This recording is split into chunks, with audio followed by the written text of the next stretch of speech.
Now we have Elias Muhanna of Brown University giving a presentation on Genus, Paronomastic play and Asafani's Genus, and you do have a PowerPoint. Oh, and you're going to sit. Yeah.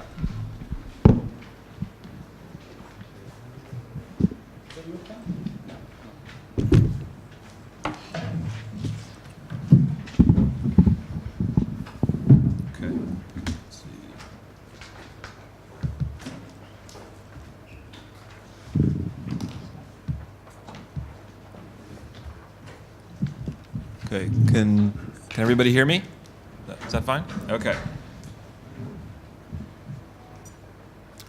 Okay, well, thanks everybody for being here, and thanks to the organizers, especially to John Malloy for a fantastic conference this year.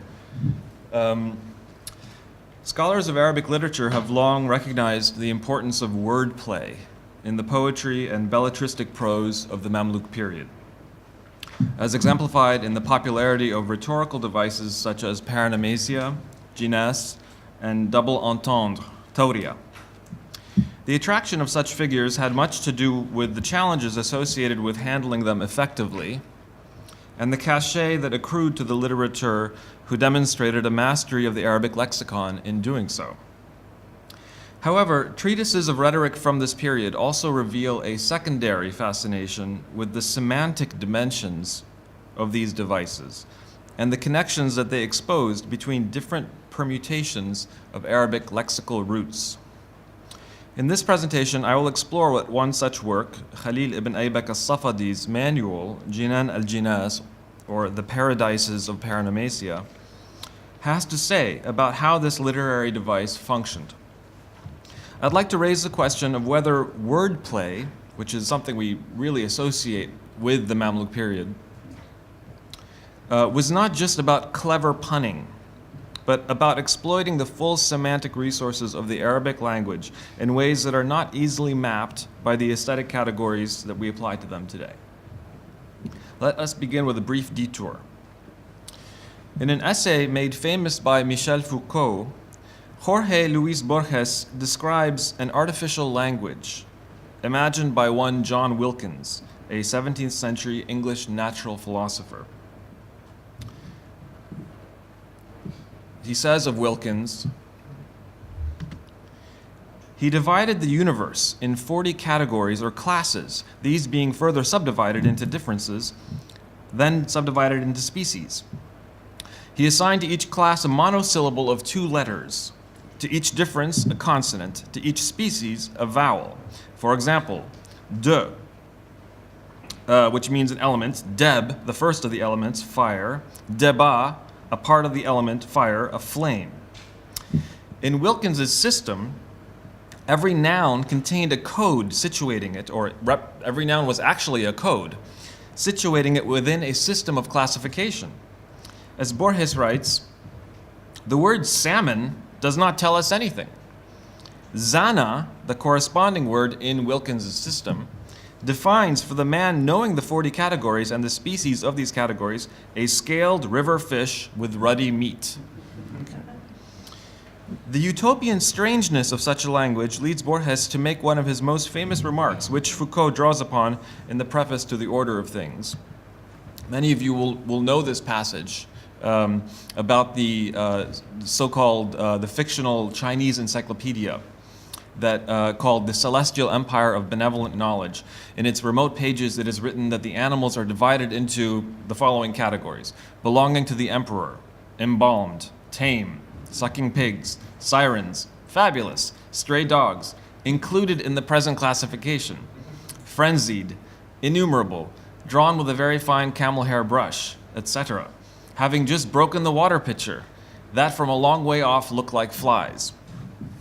Now, this is a very famous passage, and this was the passage that Foucault says inspired him to write The Order of Things, and he discusses it prominently in the preface to that work. So it's familiar to us. However, it did not occur to me until I taught this text a few years ago that the analytical language of John Wilkins which is the essay that this passage appears in, and which occasioned Borges's remarks, was not also a figment of his imagination, like the Chinese encyclopedia. The Chinese encyclopedia is a fiction. And I kind of assumed that this analytical language of John Wilkins was also a fiction, that that Borges just made up as a kind of thought experiment. As it turns out, it was a very real thing, produced by a very real man. Here is a page from this text by John Wilkins, the 17th century philosopher, where he explains the system that would be at the basis of this analytical language, in which every noun, every concept would be, through the permutation of its consonants, would reflect actually its place within the system.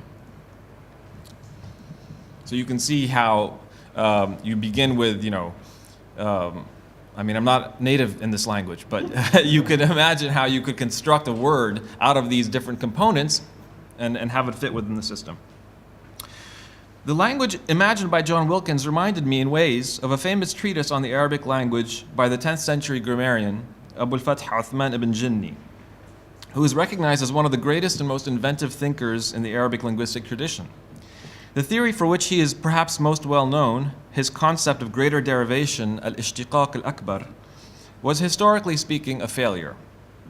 This theory, which proposes that there is a core semantic meaning which can be derived from words composed of the same variously ordered consonants, was never adopted by the mainstream grammatical tradition. However, it seems to have been taken up in earnest, as I will discuss today, in rhetorical treatises like as-Safadi's Jina and al-Jinas. The science of ishtiqaq predates Ibn Jinni. We know of treatises on the subject written by figures such as al-Mufaddal al-Dabbi, al-Asma'i, al-Mubarrad, Ibn al-Sarraj, Ibn Durayd, al-Rumani, and others. Unfortunately, almost all of these studies are lost. So, as with many other subjects, our understanding of the early treatment of ishtiqaq depends on the commentaries and citations of later authors. According to Sayyid al-Sharif al-Jurjani, اشتقاق is نزع لفظ من آخر بشرط مناسبتهما معنى وتركيبا ومغايرتهما في الصيغة. Taking one word from another on condition that they are related in sense and in composition of the radical consonants, and that they differ in form. Ibn Jinni's innovation in this field was to introduce a distinction between what he calls al-ishtiqaq al-asghar, the lesser derivation, and al-ishtiqaq al-akbar, the greater derivation. The lesser derivation, he says, is what is practiced by other scholars in his field. It consists of taking some root and investigating it, and bringing together its meanings, even if its forms and structures differ. For example, with the form sin, lam, mim, you gain from it the idea of well-being and soundness, as-salama, and in its derivations, like, for example, salima yaslamu, and salim, safe, secure, salman, close friend, salama, security, and salim, which means bitten or stung by a snake, actually. And it was so named euphemistically as a foretelling of well-being, so it's an apotropaic word. This is the lesser derivation, and Ibn Jinni acknowledges that it is a subject which has already been thoroughly mapped by his predecessors. As for the greater derivation, Ibn Jinni says that his beloved teacher Abu Ali al-Farisi used to make use of it and rely upon it from time to time, although Ibn Jinni was the first to give it a technical name and devote a scholarly discussion to it.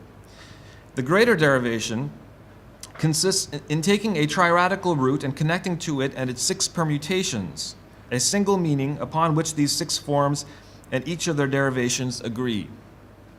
And if one of them is somewhat distant from the core meaning, it may be brought back by means of skill and interpretation, just as the etymologists do with the single root.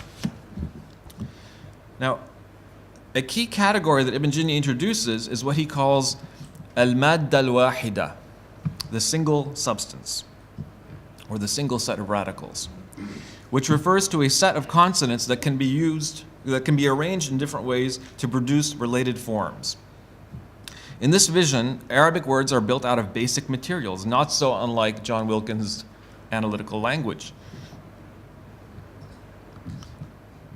Much of the chapter on ishtiqaq in Ibn Jinni's Khasa'is is devoted to examples of the principle of greater derivation in action. Ibn Jinni says, The permutations of jim, ba, ra belong to strength and force. Among them are jabart al-azm or al-faqir, meaning you set the bone, or the man with the broken vertebrae, when you strengthen or fortify them. And al-jabr means the king, because of his strength and his strengthening of others. And among them is rajulun mujarrabun, an experienced man. You notice now instead of jabr, it's mujarrabun. And if he has been tested and tried by the affairs of the world, and thus his vigor is strengthened and his defiance is hardened. And among them is al-burj, because of its own strength and that which it imparts to what lies adjacent to it. And rajabt al-rajul, you honored the man and were in awe of him, if you aggrandized him and strengthened his status. And so on and so forth. While most of the shawahid that Ibn Jinni adduces are convincing, some of them are admittedly rather far-fetched. For example, he argues that the word jirab, which means sack or bag, belongs to the core meaning of strength or force because, quote, it preserves what is within it. And when a thing is preserved and maintained, it is strengthened and empowered. And when it is neglected and ignored, it becomes overcome by illness and collapses. Ibn Jinni apparently tried to introduce the great poet al-Mutanabbi to his terminology in a discussion he records in the Khasa'is. He writes, I once said to al-Mutanabbi, I see that you use the and ta and thee frequently in your poetry. He thought for a bit and replied, this poetry was not all produced at one time. I said, yes, but the substance is the same. Al-madda wahida. And al-Mutanabbi withheld from responding. Ibn Jinni seems to have interpreted al-Mutanabbi's silence as an indication that he was persuaded by the brilliance of his theory. I'm inclined to believe that al-Mutanabbi simply had no idea what Ibn Jinni was talking about. On the whole, however, the theory of al-ishtiqaq al-akbar has an ingenious quality to it, and although it did not have a strong career in grammatical discussions, certain parallel considerations about the interrelatedness of sound and meaning would crop up in other grammatical pursuits, such as the literature about qalb and ibdal, metathesis and replacement or mutation. Perhaps the most important manifestation of the interest in such matters can be found in the many discussions of that most prevalent rhetorical figure, namely Genus, paronomasia. As Terry DeYoung has demonstrated, some of the later Arab rhetoricians implied in their works that Genus was itself a conscious literary manifestation of the phenomenon of ishtiqaq, which was, quote, the primary mechanism used in Arabic for extending the semantic range of the language. So what is Genus exactly? Let us consider a famous example, a line by Abu al-Fath al-Busti, anthologized by his friend Abu Mansur al-Tha'alabi in his Al-Anis fi Ghurar al-Tajnis. قد تفاءلت بالأراك فلما أن رأيت الأراك قلت أراك خائفا من صلاحه لسواك أن يكون الذي أراه سواك. So you see the repetition of these terms in the line.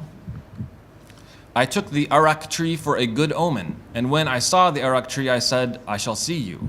Though fearing that due to its being good for the making of toothpicks, the one I shall see will be someone other than you. So in English we say this is a kind of punning, but the difference between puns and paronomasia is that a pun is generally, it's a one-term kind of wordplay, whereas in Genus there's two terms that are more than one term appears. And this is a very famous example of what is called Genus murakkab. So it's not it's not Genus tam, it's not the exact same repetition of the word. It involves attached pronouns to create the illusion that it's the same term. In the introduction to his Jinan al-Jinas, al-Safadi takes up several definitions of this literary device by prior figures like Qudama bin Ja'far, al-Rumani, Ibn Abi al-Hadid, Ibn al-Athir, and others, and finds them all wanting, either because they are not comprehensive enough to cover the proliferating varieties of Jinas that were widespread in as-Safadi's time, or because they suffered from various imprecisions like circular argumentation. It's important to note that for a Safadi, Genus encompasses a very wide range of forms, certainly not limited to this kind of ishtiqaq variety. Such a comprehensive definition was meant to account for the enormous popularity and range of forms that Genus had taken. And As-Safadi himself was a great devotee of this figure. His Jinan al-Jinas is part manual and part anthology, designed to treat the subject in both theory and practice, ilm wa amal, giving his reader a sense of the material, as he puts it, from the perspective of someone observing a battle from a great distance, as well as a soldier on the field. All of the examples he gives in the second 2/3 of the book are all taken from his own poetry. So he's not giving you examples of other people. He's showing you examples of his own efforts to produce this kind of literary figure in his poetry. And when you compare his verses with this kind of with Abbasid verse, which features this sort of figure, there's almost no comparison, because the volume of these kinds of instances of Genus in the poetry has gotten to be to a level in the Mamluk poetry where it's almost like a different kind of poetry. Every line has an example of this kind of wordplay, and there are so many different varieties of it. However, despite his all-encompassing definition, it is evident from As-Safadi's discussion that he regarded the ishtiqaq variety to be of central importance to this phenomenon. And most interestingly, As-Safadi's understanding of ishtiqaq, and this is where I'd like to draw the connection to the earlier part of my talk, it's indebted to the tradition of greater derivation introduced by Ibn Jinni. He writes, this class of device, he's talking about the definition of Genus, this class of device was called Genus because the letters that comprise its names come from a single genus, jins wahid, and a single substance, madda wahida. So we have the recurrence of that strange formulation that al-Mutanabbi couldn't figure out, right? So it pops up here. Know that the root that is the origin of all the various formulas discussed in the first chapter of his book, where he talks about Jinas, Mujanas, Tajnis, which are all the words that are used for this form, has as its substance, madda, jim, nun, sin. No matter which way the letters are arranged, it has no more than 6 forms, 5 of which are used and 1 of which is not attested. And then and this is by way of defining the form. How does he define it? Using the same method of ishtiqaq al-akbar that Ibn Jinni uses. And he says, okay, so what are they? What are these forms? Jim, nun, sin, jins. Okay, so that's self-explanatory how the concept of jins relates to what he's talking about here. It's a category. It's something that brings things together that share a certain kind of quality or a property. It's clear how that relates to the phenomenon of Genus, which brings two concepts together that are related in meaning in some way. What about nun, jim, sin, najasa? Anybody want to take a guess? Apart, separation. No. Like you say najis, for example. Unclean, right? So he says, yes, the way this is related to the core meaning, the madda, is that when you're afflicted by an illness, it's something that takes hold of your body that you can't actually be rid of. It's an impurity that violates you, and it's again the idea of coming together and merging. How about sin, jim, nun, sajn or sijn? Entrapment, right? And the entrapment happens, he says, just as a prisoner is entrapped in a cell, so is a nawa' entrapped within a jins. Like you can't, the nawa' can't be taken out of the jins. It belongs to the jins. Okay, a human being is a nawa' is a hayawan natiq, for example. You can't take the insan out of his haywaniya. He belongs in the jins, right? What about nun, sin, jim, nasj? That's an easy one. The idea of weaving together, making something, bringing multiple strands together into a single thing. And then anybody want to take, does anybody know what sinaj means? Sinaj is the soot that it appears on the wall when you have a lantern. So the smoke that leaves a visible trace on the wall. And he says, yes, of course. This is sinaj. Yes, sinaj belongs to the idea of, again, leaving a trace of the origin, the originary, the flame. You know, it leaves a trace of its original substance on a different thing. It's a stretch. It doesn't really work. And then he says, so there's 5 forms that are attested in Arabic, and there's one that's not, which would be, what would it be? Jasana, which doesn't exist. And it's true. I hunted around for it. Okay, so just to wrap up, the point of this presentation is just to suggest that it seems to me that wordplay, when we talk about Mamluk poetry and the importance of wordplay, the ways that we tend to explain that is that it was about, we have different explanatory frameworks. It was about fun. It was about entertainment. It was about demonstrating one's mastery of the language. It was about communication. It was, I mean, we have lots of different ways of talking about virtuosity. And I think all of that is good. What we don't often think about, though, is the question of whether poets also regarded this particular device as representing, whether they were interested in Genus because of this other dimension, because of its semantic dimension. Did they see it? Did they see this property of the language, which we don't have a very good terminology for in Western linguistic treatments? Did they see it as essential to how Arabic made meaning? If we can think about poetic language in terms of substances and flows and admixtures of elements, does that help us to understand this literature differently? I don't want to suggest that Safadi thought that this phenomenon of ishtiqaq al-akbar was present throughout the language, because even Ibn Jinni didn't think that that was the case. But I also don't think that this is something to be dismissed as, well, it's a grammatical theory that didn't stick, and it's clearly not how Arabic works, because that's not the case. It is clearly how Arabic works in many different instances. I'm sure others have had the experience that I've had of just looking through an Arabic dictionary and coming across so many examples of verbs that are related through this principle of ibdal, changing that one consonant, and or metathesis. It's a much more widespread phenomenon in Arabic than it is in many Indo-European languages.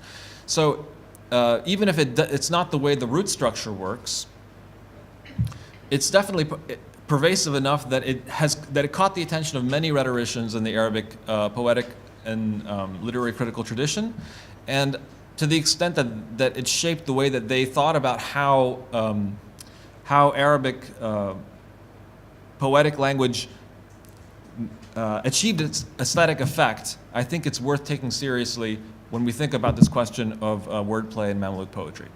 Thank you.